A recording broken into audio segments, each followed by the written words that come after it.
Ya. Tiga anak warga Jakabaring Palembang ini dibawa ke Rumah Sakit Muhammadiyah Palembang setelah muntah terus-menerus dan lemas. Keluarga korban yang membawa ke rumah sakit mengaku mereka mengalami hal tersebut diduga setelah makan bakso bakar yang dibelinya di salah satu pasar. Awalnya mereka akan berkunjung ke Pelaju ke rumah kerabatnya. Setibanya di salah satu pasar, tiga anak tersebut membeli bakso bakar di salah satu pasar. Beberapa jam setelah itu korban muntah dan merasakan sakit di tenggorokan dan badannya lemas. Sudah pas nak masuk ke komplek itu, ya naik mobil kan, mereka nih sama mama nih, saya ini tidak tahu pas dijemput tuh beli makanan dulu, beli makanan di mana?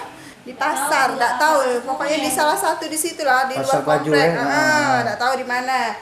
Nah, mungkin biasa beli di situ apa ponaan tuh, nah tidak tahu mungkin lagi ke langganan biasa. Oh, langganan biasa.